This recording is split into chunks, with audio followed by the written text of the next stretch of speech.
하나님의 은혜와 사랑과 평강이 오늘 하루도 충만하기를 주의 이름으로 축복합니다. 레위기 21장과 22장은 제사장의 거룩에 관한 말씀입니다.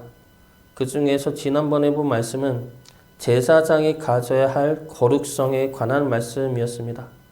장례에 관해서는 직계 가족일 경우에만 참여할 수 있으며 아내는 부정한 창녀나 이혼당한 여자와는 결혼할 수 없으며 딸도 음행해서는 안 됩니다. 이 세 가지 장례, 결혼, 자녀에 대해서 제사장은 거룩함을 가져야 합니다. 왜냐하면 제사장은 백성의 어른이며 하나님의 음식을 드리는 자이기 때문입니다. 백성들이 제사장을 보고 믿음과 신앙을 배우고 그리고 하나님 앞에서 백성들을 대신해 설 수 있는 자이기 때문입니다. 그렇기 때문에 제사장들은 백성들보다 더 엄격한 거룩함과 더 엄격한 구별성을 지녀야 합니다. 그런데 대제사장은 제사장보다 더한 거룩함을 요구하고 있습니다. 오늘 말씀은 대제사장을 향한 말씀이죠. 주제는 똑같습니다.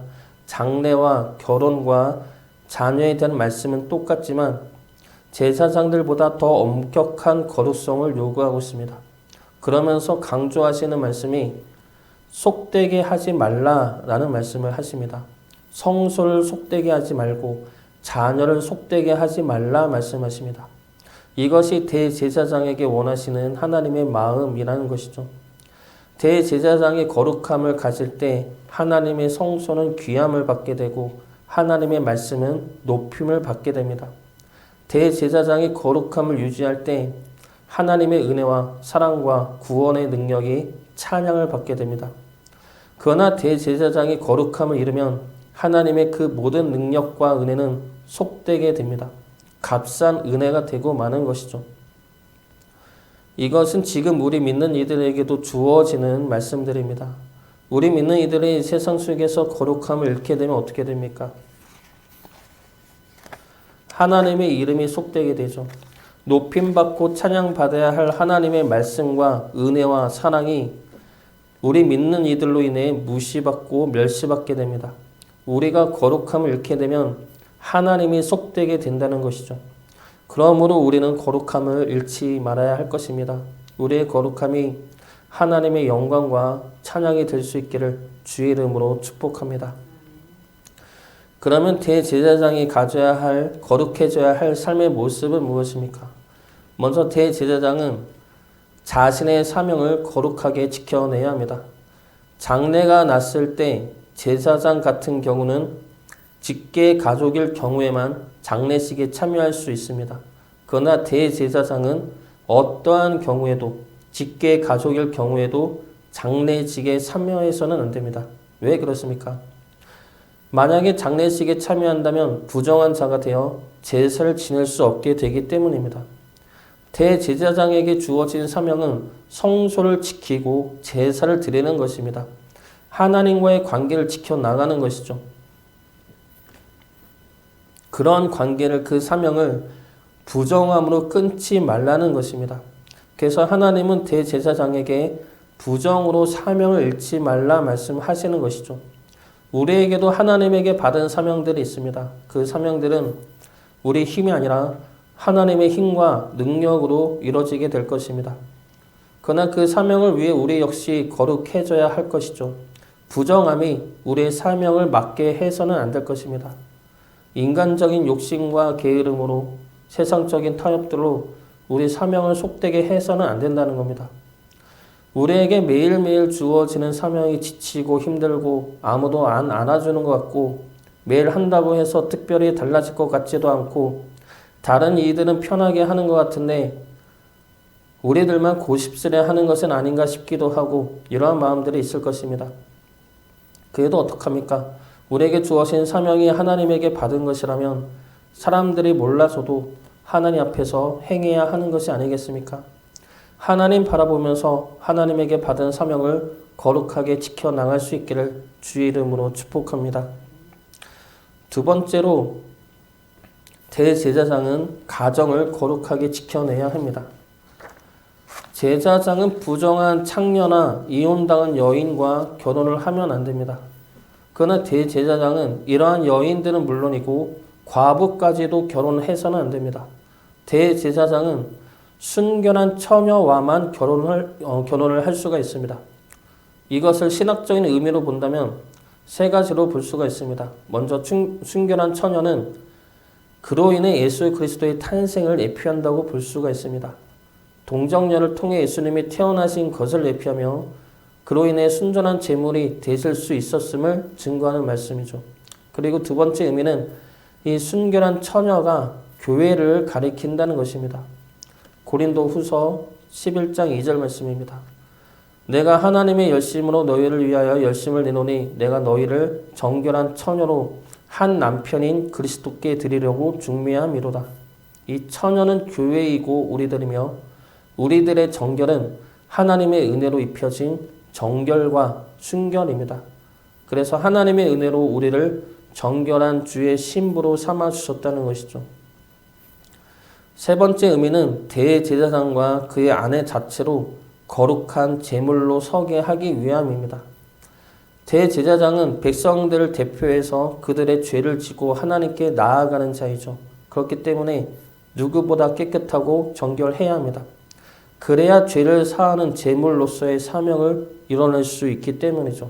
그렇기 때문에 대제사장의 아내 역시 정결한 처녀로 서야 한다는 겁니다. 그런데 이러한 의미들을 떠나서 이 말씀을 단순하게 보면 가정을 거룩하게 지켜내라는 말씀입니다. 정결한 아내와 정결한 남편이 하나님의 은혜와 사랑으로 가정을 꾸리고 거룩한 가정을 만들어야 합니다. 전에도 이야기했듯이 가정은 하나님이 만드시고 하나님이 주신 사랑의 공동체입니다. 하나님이 만드신 공동체가 가정과 교회 두 가지이죠. 그곳에서 우리는 하나님의 사랑을 받고 깨닫고 나누어야 합니다. 그러한 가정이 파괴되어서는 안 될 것입니다. 그 가정을 거룩하게 지켜낼 수 있도록 각자가 맡은 자리에서 부정함을 걸러내야 할 것입니다. 하나님이 만드신 아름다운 가정을 하나님의 사랑으로 우리 모두가 거룩하게 지켜낼 수 있기를 주의 이름으로 축복합니다. 마지막 세 번째로 자녀를 거룩하게 길러내야 할 것입니다. 15절 말씀, 오늘 말씀 15절 말씀 보겠습니다. 그의 자손이 그의 백성 중에서 속되게 하지 말지니 나는 그를 거룩하게 하는 여호와이니라. 우리의 자녀들은 우리 자녀뿐만이 아니라 하나님의 거룩한 백성들이고 자녀들입니다. 그러므로 우리는 우리의 자녀들을 하나님의 거룩한 자녀답게 길러내야 할 책임과 의무가 있습니다. 비행 청소년들을 보면 대부분이 파괴된 가정의 자녀들이죠. 고아이거나 결손 가정의 자녀이거나 아니면 부모로부터 학대를 받았거나 아버지가 알코올 중독자인 경우가 많습니다. 그런 가정들을 보면 이러한 청소년들이 왜 이러한 짓을 할 수밖에 없게 되었는지 이해가 가게 되는 것이죠. 만약에 그 아이들이 좀 더 건강한 가정에서 자랐다면, 부모의 무조건적인 사랑을 받고 자랐다면 이 아이들의 범죄는 일어나지 않았을 것입니다. 그 사랑이 없었기 때문에 그 사랑을 받기 위해서 잘못된 방법들을 택하는 것이죠. 그런데 이 부모의 무조건적인 사랑을 잘못을 해도 잘했다 수용하고 자식 편을 드는 것이 아닙니다. 몇 년 전에 서초교 교사의 자살 사건으로 교사 인권 문제가 대두되면서 동시에 떠올랐던 것이 학부모의 갑질 문제입니다. 아이들이 교사한테 대들고 폭언을 하고 잘못을 해도 학부모들이 아이를 혼내지 않고 교사한테 뭐라 했던 모습이 나오고 있는 요즘입니다. 그러한 모습은 아이를 위한 모습이 아니라 아이를 망치는 모습이죠.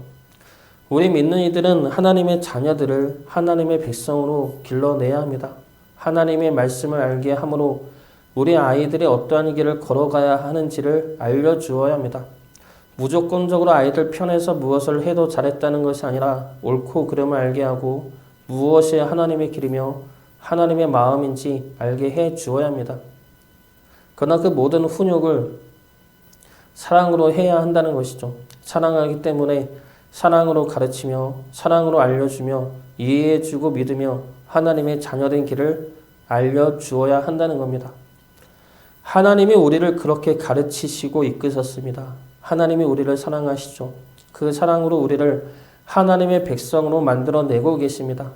그 과정에서 우리가 수없이 넘어지고 쓰러지고 하나님의 뜻과 반대되는 길을 걸어가면서도 오히려 하나님을 원망했던 우리들입니다. 그런데 하나님은 그런 우리들을 포기하지 않으시죠. 우리를 사랑하고 우리를 믿기 때문에 우리를 포기하지 않으십니다. 만약에 하나님이 우리를 믿지 않았다면 포기했겠죠. 이 아이는 틀렸어 라며 관두실 것입니다. 그러나 하나님이 우리를 포기하지 않으신다는 것은 하나님이 우리를 믿고 있기 때문입니다. 그리고 끝내는 우리가 하나님의 백성으로 돌아올 것을 믿고 있기 때문에 그 믿음과 사랑으로 우리를 계속해서 이끌어내고 계시다는 겁니다. 우리는 하나님으로부터 사랑과 믿음의 대상입니다. 그 사랑과 믿음을 우리 자녀들에게도 보여줘야 할 것입니다. 하나님이 오래 참으면서도 끝내는 우리를 하나님의 백성으로 만들어내신 것처럼 우리 역시 우리 자녀들을 끝까지 믿으며 끝까지 사랑하며 끝내는 하나님의 백성으로 믿음의 자녀로 만들어 가야 할 것입니다. 그러므로 우리의 자녀들이 세상에서 속되게 사는 자들이 아니라 세상을 빛내며 세상을 변화시키는 빛과 소금이 될 수 있기를 주의 이름으로 축복합니다.